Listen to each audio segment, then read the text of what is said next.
Rob, and in this video I'll give you tips that you can use to decrease sleeplessness and get a more deep relaxing sleep and possibly even cure insomnia totally.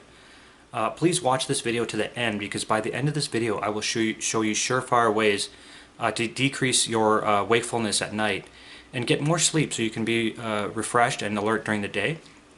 Now, if you're like me, you probably have experienced insomnia at some point in your life. And insomnia can actually open you up to other health problems, such as greater susceptibility to viral and bacterial infections, as well as not being able to go to work and get on with your day being well rested and alert. So you will notice that many of the tips that I give in this video are things that are not only good for insomnia, but also good for overall health. This is because health is multifaceted, and many of the things that cause insomnia also cause health problems in general. So many of the things that I mentioned will also help to improve other health conditions as well. Then also I will mention a lot of things that are specific to insomnia as well. So now it's important to do as many of these things as possible, or if you can, do all of them. Because any one of these things by itself can cause insomnia.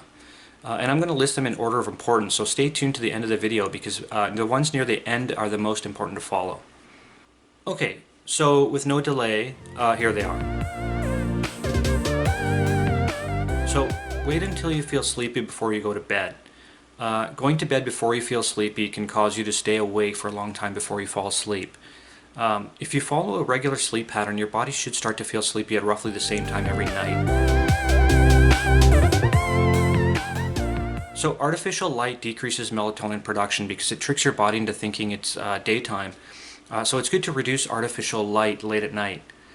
Before light bulbs were invented, people stayed in the dark or by candlelight until bedtime. This caused melatonin levels to slowly increase until bedtime, so that by bedtime people were sleepy.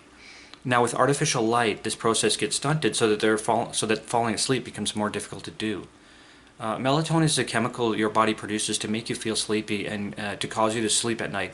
So you want to increase its production by limiting artificial light in the evening.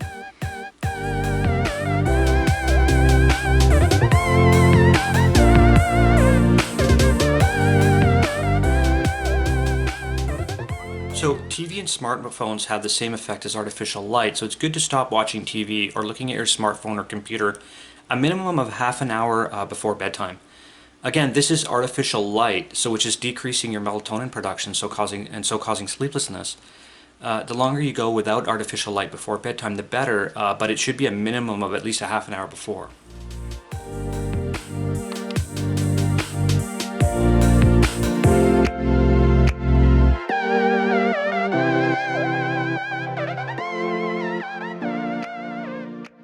So going to bed at the same time every night keeps your body on a schedule so that you feel tired at the same time every night, as your body gets used to your sleep schedule.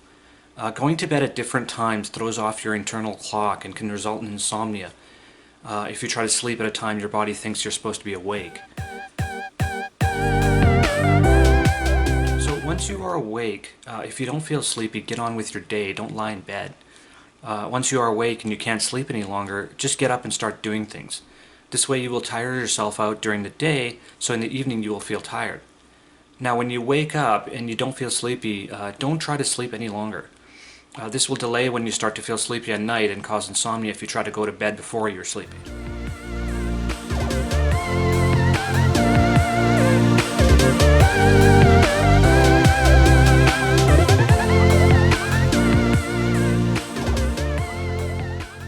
Don't sleep during the day, because it will reduce the amount of sleep you will get at night. If you sleep during the day, you have to reduce the amount of sleep you get at night and go to bed later than normal, as most likely you won't feel sleepy until then. The later in the day you fall asleep, the more likely it will be to cause insomnia at night. If you really are tired and absolutely must fall asleep during the day, compensate this by waiting until later to go to bed.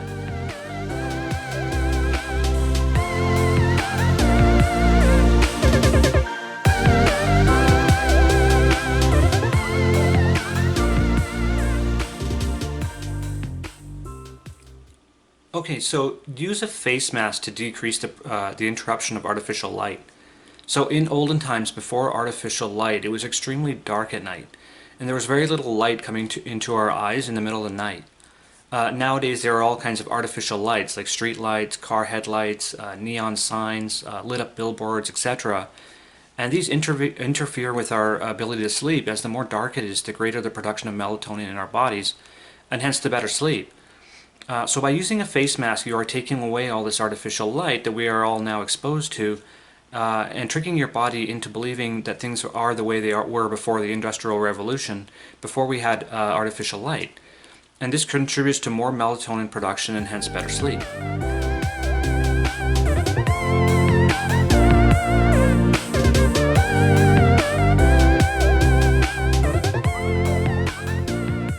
So now, turn off Wi-Fi when you're not using it, and especially when you go to bed at night.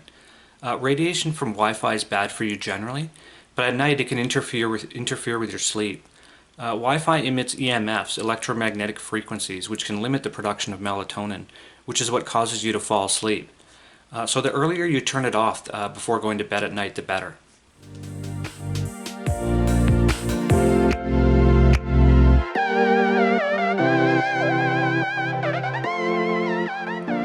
So if you wake up in the middle of the night, most likely it's because you're either thirsty or have to go to the bathroom.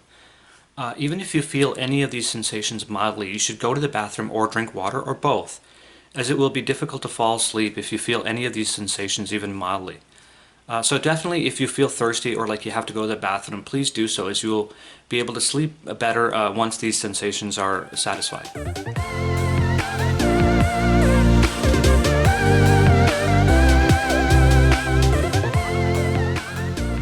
So caffeine is generally bad for you and bad for your health, and so anything that is bad for your health will also cause insomnia as well. So insomnia is not just caused by things that are specific to insomnia, such as artificial light late at night or sleeping during the day, but also by things that are bad for your health in general. Caffeine later in the evening or at night obviously keeps you awake, so you definitely shouldn't drink tea or coffee in the evening. But tea and coffee are in general bad for you. And so anything that is bad for your health will also cause insomnia. So while it's good to cut out tea and coffee in the evening to avoid insomnia, it's even better to cut down on them generally, or even better to cut them out altogether. And this will help health problems in general, including insomnia.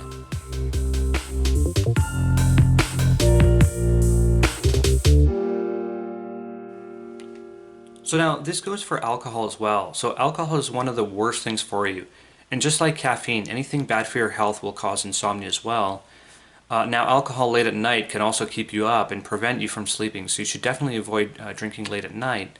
But alcohol in general is bad for your health, and anything bad for your health will cause insomnia as well.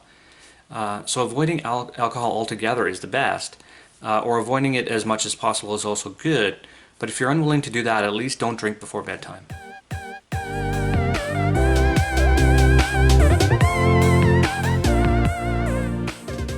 Now, exercising during the day is one of the best things to do to get better sleep.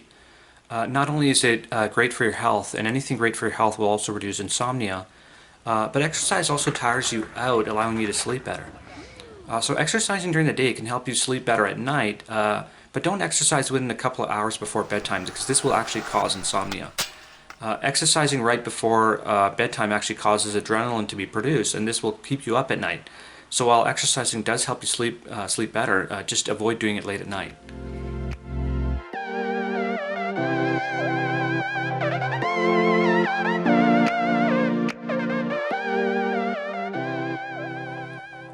Now, processed foods like white sugar and white flour and even white rice are generally bad for your health, and so anything that is generally bad for your health also promotes insomnia, along with a myriad of other health problems. So avoiding white sugar, white flour, and other processed foods will also help to reduce insomnia as well, and also reduce or eliminate other health problems as well.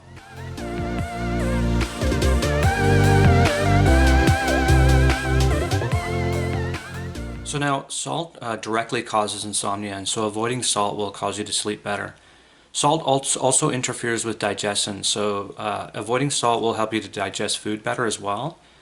Salt is toxic to the body generally, so reducing salt intake will also help in other areas of your health as well. Your body needs sodium and iodine, and you can get sodium from eating things like leafy green vegetables, celery, tomatoes. You can get iodine from pineapples, strawberries, and bananas. So cutting out salt doesn't mean that you can't get sodium and iodine in your diet in other ways.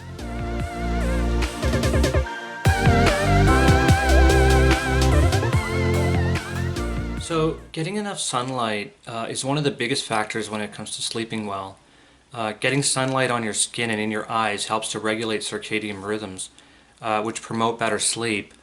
The more sunlight you're exposed to during the day, the better your sleep will be at night.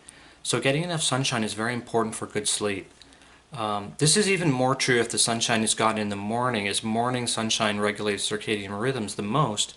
But getting enough sunshine at any time during the day is a very good idea, not only because of its effect on circadian rhythms, but also because it gives you vitamin D, a very important hormone that your body needs to have in order to be healthy generally. And anything that promotes good health also promotes better sleep, as insomnia is a medical condition, just like all diseases. And all diseases clear up generally when you have a healthy diet and lifestyle.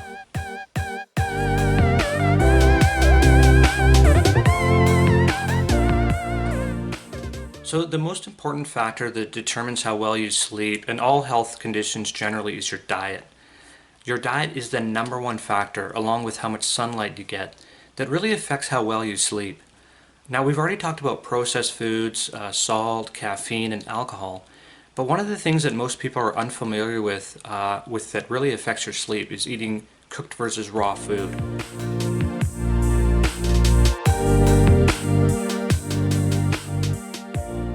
Now, when I started eating more of my food raw rather than cooked, the quality of my sleep changed dramatically. Not only did I not get insomnia, but I started to sleep more deeply with less sleep disturbances. Even when I wake up in the middle of the night to go to the bathroom or drink water, I'm able to fall back asleep very easily, where before if I got up in the middle of the night, I wouldn't be able to fall back asleep, or I would be awake for up to an hour before I could fall asleep again. Again, eating more of your food raw rather than cooked is generally better for your health and will result in fewer health problems. And so anything that is good for your health generally will help your sleep as well. Eating raw food will help your health in countless ways, so this is a good idea for health generally. But you will notice a drastic improvement in your sleep, just like I did. So for me, this is the number one tip that I can give you for helping to improve your sleep.